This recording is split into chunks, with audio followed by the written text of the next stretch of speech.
Shaikh sir यांचं मला आता हेवा वाटत आहे, कारण सायन्सचे शिक्षक असून मराठी भाषेवर इतकं मोठं होतं, खरं हे सारं स्तंभित करण्यासारखं होतं, आवा करण्यासारखं होतं. असो, व्हावा कोणता माणूस.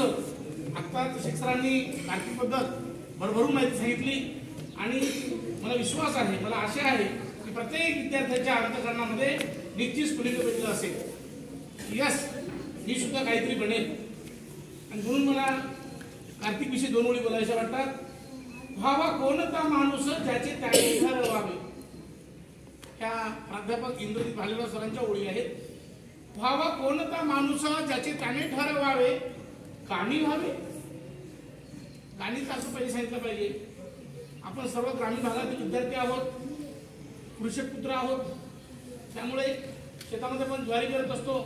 त्या धान्याला खूप सारे कणस लागत असतात, खूप कणसांना जोंधळे लागत असतात, परंतु काही कणसांना मात्र जोंधळे नसतात. म्हणजेच ते निरुपयोगी म्हणजे कणीच असते, त्याला काणी म्हणतात. व्हावा कोणता माणूस ज्याचे त्याने ठरवावे, काणी व्हावे की कणीस ज्याचे त्याने ठरवावे. काणी व्हावे की कणीस ज्याचे त्याने ठरवावे.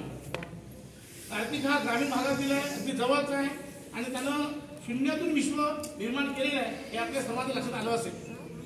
तेव्हा आजच्या सत्कार मूर्तीचं आणि मी अभिमानाने म्हणतो, सर्वांच्या साक्षीनं म्हणतो की आपल्या शाळेचा माजी विद्यार्थी कार्तिक हिरासिंग राठोड या सत्कार मूर्तीचं आपल्या सर्वांच्या साक्षीने या ठिकाणी आता सत्कार आपण करणार आहोत. तेव्हा आपल्या शाळेचे प्राचार्य आदरणीय गणवंत सर यांना मी सांस्कृतिक विभागाच्या वतीनं आणि वैयक्तिक सुद्धा मी नम्र विनंती करतो की आजच्या सत्कार मूर्तीचं शाल, श्रीफळ आणि पुष्पगुच्छ देऊन सत्कार करावा, येथूनची सत्कार करावा.